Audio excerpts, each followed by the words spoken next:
Holis, es hora de comenzar con la meiosis en la bitácora espacial. Bueno, la meiosis. ¿Qué es la meiosis? Ya no me acuerdo. Ah, sí. La meiosis es un proceso de reducción cromosómica. La meiosis tiene como objetivo generar células sexuales, gametos. Cada célula que pasa por un ciclo meiótico te genera cuatro gametos, cuatro células sexuales. Estas al diferenciarse pues ya generan el espermatozoide, el óvulo, ¿sale? Entonces,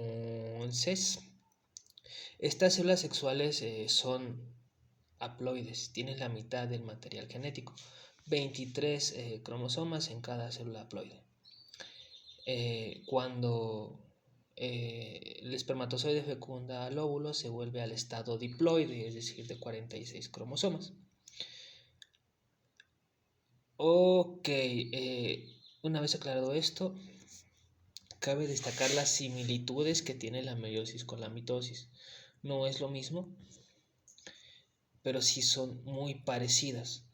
En la meiosis se divide en meiosis 1 y meiosis 2. Hay dos reducciones o dos segregaciones del material genético y solo una fase de síntesis en la interfase. Esa fase de síntesis se va acompañada después de dos segregaciones cromosómicas. En la mitosis lo que pasaba era una fase de síntesis y solo una fase de segregación. Así se podrían generar dos células con el mismo material genético que la célula progenitora. Aquí lo que se va a lograr es simplemente reducir hasta que los gametos tengan los 23 cromosomas cada uno, ¿no? Sale y vale. ¿Qué tan parecida es la mitosis de la meiosis?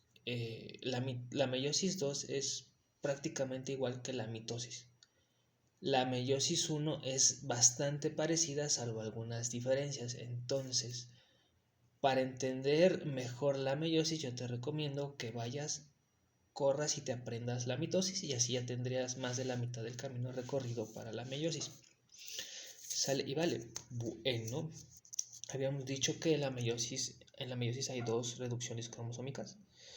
En la meiosis 1, que se divide en profase 1, metafase 1, anafase 1 y telofase 1, se segregan los cromosomas homólogos completos a cada célula. Entonces, ¿qué es un cromosoma homólogo? Vamos a verlo, ¿no? Borren de su mente esta cromátida hermana y esta otra cromátida hermana, ¿sale? Supongamos que solo tenemos esta. Digamos que este cromosoma es el cromosoma número 1 paterno. Digamos que este punto que yo marqué aquí es la ubicación de un gen, el locus de un gen. Digamos que aquí hay un gen que se encarga de determinar el color de cabello de una persona. Una proteína que se encarga de determinar esa característica, ese carácter, ¿sale? Ok, ahora si nos vamos al cromosoma número 1 materno y buscamos esa misma posición, vamos a encontrar que también hay un gen que determina ese carácter, el color de cabello. Ahora, si comparamos, esta secuencia es distinta a esta, sin embargo, el tipo de gen es el mismo, la ubicación es el misma. Genes que determinan el color de cabello. Ahora, la secuencia aquí es distinta, por lo que se determina un color rubio de cabello. Entonces, la idea es muy simple. Estos cromosomas contienen información equivalente. Contienen los mismos genes y la misma ubicación. Supongamos que aquí hay otro gen que determina, no sé, cierta característica. Aquí también lo vas a encontrar en la misma posición. Ahora, digamos que esta secuencia es una versión o es una variante que se encuentra en tu cromosoma paterno homólogo. Se le conoce como alelo. Ahora, si vamos a su contraparte, esta versión que correspondería a este gen, es decir, esta posición, este locus, y ese gen con esa secuencia distinta de nucleótidos, corresponde a otro alelo. Entonces tienes dos alelos que determinan una característica, en este caso el color de cabello. Entonces eso es un alelo, la variante de este gen, pero en el cromosoma homólogo materno y en el cromosoma homólogo paterno. La versión de ese gen en el cromosoma materno y la versión de ese gen en el cromosoma paterno, por así decirlo. Entonces a eso hace referencia la homología y los alelos. Entonces, en la meiosis 1, sí, esperen, antes, este cromosoma en la fase de síntesis se duplicó, se replicó y se generó esta otra cromátida. En principio solo tenías este cromosoma. Después de la fase de síntesis ya tienes una copia de la original, la cual permanece perfectamente adosada o adherida a la original por medio de proteínas. Las más representativas creo que eran las coecinas, pero no me sorprendería que haya más proteínas uniendo estas cromátidas. Como lo dije hace rato, se llaman ahora cromátidas hermanas, cromátida 1 y cromátidas hermanas, ¿sale? Pero esta cromátida no es más que una copia de esta. Entonces tenemos cromosoma número 1 paterno y su copia, y en la fase de síntesis también se generó una copia del cromosoma número 1 materno. Entonces tenemos aquí su copia perfectamente adosada por medio de proteínas. Esto va a pasar con todos los cromosomas, con los 46, de tal manera que ahora vas a tener 92. ¿Sale? Ok, ahora los cromosomas homólogos van a interactuar entre ellos. Hay secciones de ADN complementario, entonces hay un tipo de reconocimiento entre cromosomas homólogos. El cromosoma número 1 homólogo va a interactuar con el cromosoma número 1 homólogo materno o paterno. Los dos van a trabajar, los números 2, los cromosomas números 2 van a interactuar entre ellos, los cromosomas números 3 van a interactuar entre ellos, así hasta llegar al par 23, homólogos con homólogos, ¿sale? ¿Por qué es importante esto? Porque en la profase número 1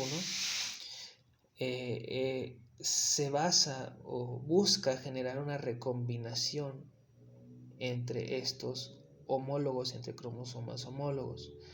La recombinación es la unión entre cromosomas y determina que en la metafase se dispongan de manera correcta. Entonces, esta recombinación, para que se genere esta recombinación, primero los cromosomas necesitan reconocerse y acercarse mediante estas secciones de ADN complementario.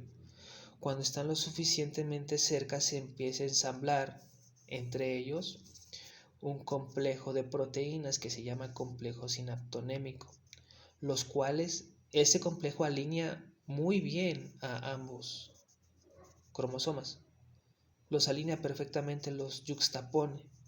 A eso se le conoce como sinapsis, a ese acercamiento gracias a este complejo sinaptonémico. Una vez que se formó este complejo, digamos que los cromosomas ya están perfectamente alineados y yuxtapuestos, muy cercanos uno de otro, se van a empezar a generar cortes en ciertas secciones de los cromosomas homólogos. Se dice que estos cortes suelen darse en las regiones de la cromatina donde está menos compacta.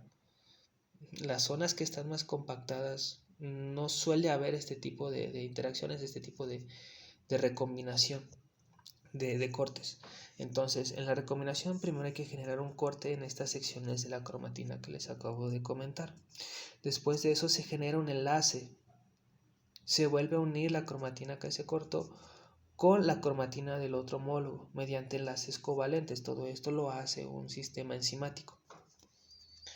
Una vez que se terminó la recombinación, pues prácticamente los cromosomas ya quedan unidos mediante esta sección donde se generó el corte. Esta recombinación puede llevar consigo un entrecruzamiento. Un entrecruzamiento es simplemente el intercambio de genes o de alelos. Digamos que el entrecruzamiento se llevó aquí. Entonces el gen que se sitúa aquí, en este caso el alelo materno, va a pasar al cromosoma paterno, y el gen que estaba aquí, es decir, el alelo paterno, va a intercambiarse. Es un intercambio recíproco de alelos o de genes. Eso, eso se puede generar por el entrecruzamiento, puede o no generarse. Sin embargo, el entrecruzamiento, esta unión, este enlace se tiene que formar sí o sí entre homólogos, por lo menos uno. Es muy importante para que se dispongan correctamente en la placa ecuatorial, en la metafase.